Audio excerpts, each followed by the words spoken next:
So let's continue our statistics MCQ series. Our first question for the day. Calculate 5 number summary. 3, 4, 5, 6, 7, 8, 9. This is the dataset. The dataset is already sorted. If the dataset is not sorted, then you have to first sort the data. Then you have to find this value. Minimum, quartile, first quartile, median, third quartile, maximum. These are known as 5 number summary. Okay. So what is the minimum value from this dataset? You can easily say 3. What is the maximum value? 9. What is the median? Median means the middle value. What is the middle value here? See, 6 is the middle value because 3, 4, 5 and 7, 8, 9. Right? Now what is the first quartile? First quartile means all those values before 6, 3, 4, 5. Now you have to fetch the median of this. So 4. 8 is the third quartile. Clear? So this is also known as 25 percentile. And this is also known as 75 percentile. And what does it mean? 25 percentile, 75 percentile. 75 percentile means 75% of the values in the dataset fall below 8. Same, 25% of the values in the dataset fall below 4. That is why it is 25th percentile. Okay. And median is also known as 50 percentile. That means 50% of the values in the dataset fall below 6.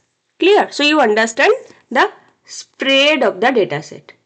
And if I ask you which chart or graph will you use to represent this, then you can say that it is box plot. If you have seen the last class, you know how to draw the box plot. Let me just show you once again.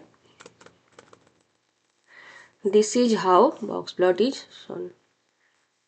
Here it is median, this is first quartile, this is third quartile, this is the maximum value and this is the minimum value, and if values lying here or here, then you can call them outliers. So to understand the spread, the median, whether any outliers in the data set, you choose box plot and that will give you this 5 number summary. Fine. Now tell me this question. If Q1 is 25, Q3 is 75, what is IQR?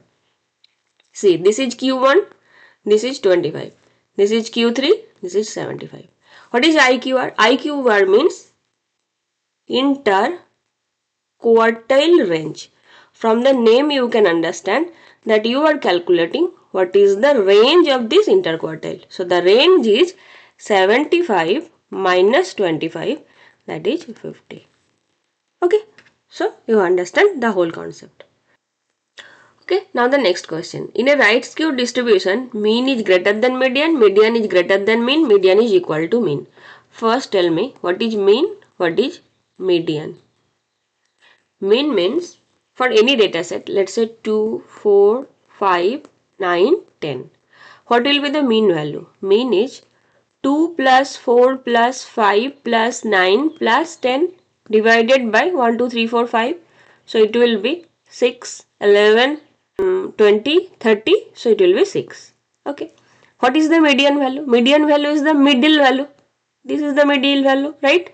So median is 5 but mean is 6. So in some scenario, you will get mean is equal to median.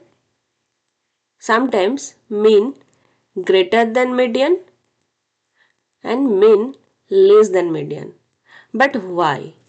Let's say in your data set, your data distribution is like this only. Then what will happen? Then your average and your middle value will be same. So it will be mean equals to median, right? This is called symmetric. Here the data distribution is almost equal in both the cases, but you will not get this. But in some cases your data set may look like this, right? And in some scenario your data set may look exactly opposite, like this. Okay, sorry for the drawing, but you can understand that here this is skewed, right? This is not. Let me show you in Google. Left skewed distribution. graph looks like this, right? This one you can understand, right side is skewed, so we can write this as right skewed, and this side left skewed. Data distribution is not equal, that is why the graph is like that. So here you can say that if this is median, your mean value will lie somewhere here. So your average value, that is mean value, greater than median value. But in case of left distribution, your median, let's say this one, but your mean value will lie somewhere here. So here mean is less than median. Okay. This is because of your distribution of the data. That you have to first make this data set normal. You have to try to make it normal data set so that it looks like this one.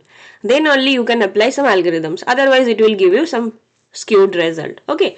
So and there are many techniques to do this thing. Please write in the comment section if you remember. So you understand what is left skewed and right skewed. Okay. Now let's solve the question. In right skewed distribution, mean is greater than median. Median is greater than mean. Which one? See here. Mean is greater than median. So this is the answer. Okay.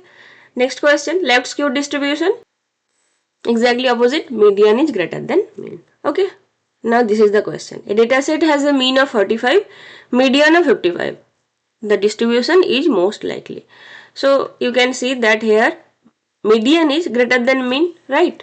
Median is greater than mean, median is greater than means this is a left skewed distribution. Okay. What is symmetric distribution? When they are equal. When will they be equal? When the data is distributed equally. Here the mean is equals to median. This is called symmetric distribution, uniform distribution. Okay. Next question. If the values in a data set are the same, then the standard deviation will be. If the values are same, let's say all values are 2, 2, 2, 2, 2, then what will be the standard deviation? You know how to calculate standard deviation? Standard deviation means root over of variance. Now what is variance then? See, if your data set has 2, 4, 5, 9, 10. What is the mean value? We just calculated this data set, mean value is 2. So we can write 2, 4, 5, 9, 10. Now mean value is 6. Then every data point is how far from the mean value. So you have to calculate x minus mu, that is 2 minus 6, 4, 4 and 6, 2, 1, 3. So minus 3 and minus 4. Okay. Now you have to calculate their square. So 4 square 16, 4, 1, 9, 16. Okay. Now you can calculate variation. So if you want to calculate the population variance, then you have to add them. 20, 21, 30, 46. So 46 divided by 1, 2, 3, 4, 5. 5. Okay, this is the population variance. And what is sample variance here? The samples variance is same. You have to add all the number but divided by n minus 1. So 5 minus 1, that is 4. Okay, so whatever the answer is, that is sample variance. Now once you get population variance and sample variance, you can calculate population SD, that is population standard deviation, root over of this number, and sample standard deviation by root over of this number. Clear?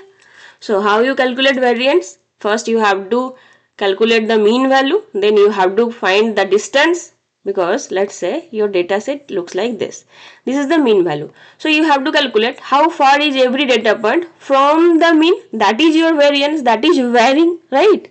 If all the values are same, then what will be the standard deviation? All the values are lying here. There will be no difference. So that will be 0. If all the values are 0, so the final thing will result in 0 only. So this is 0. Okay, and if it is not the same number, then you have to calculate in this way. First you have to calculate the difference, then you have to do the square, then you can calculate population variance, sample variance, different formula, and from that you have to just calculate the root of them to calculate standard deviation. Clear? Now the next question. The shape of a distribution is given by. So the shape you can see, the shape you can calculate by skewness. So you can write by skewness. Okay. Now a distribution with long tails and many outliers. See, a distribution with long tails and many outliers. See, if you don't know, this is called kurtosis. That means it may look like this. Long tails and many outliers, said to have high kurtosis. Okay, so what is the difference between skewness and kurtosis? Skewness tells you about the distribution of both the tails, like how left tail is, how right tail is. Okay, if the left tail is longer, then left skewed. If the right tail is longer, then it is right skewed. But in case of kurtosis, it calculates the tailedness or the peakedness. Okay, and kurtosis is of many types. Let's say your distribution almost looks like normal. This is normal distribution, or you can say this is bell curve. Moderate peak, moderate tails. This is known as mesokartic. This is better. Okay, and if you calculate kurtosis here, you can calculate kurtosis also. So if you calculate, it will be almost 3. Okay, near 3. Now, if kurtosis is greater than 3, then it will be sharp peak and flat tails. This is greater than 3. Then it is known as lipokartic. Okay, and one more is, that is thin tails and flat peak. Here the kurtosis will be greater than 3. This is known as platykartic. Okay, mostly like uniform distribution. The data is uniformly scattered. Okay, so by this you can understand how your data is distributed, right? If the kurtosis is high, then it will be more peaked. If the kurtosis is low, sorry, this is less than. If the kurtosis is low, then it will be flat peaked.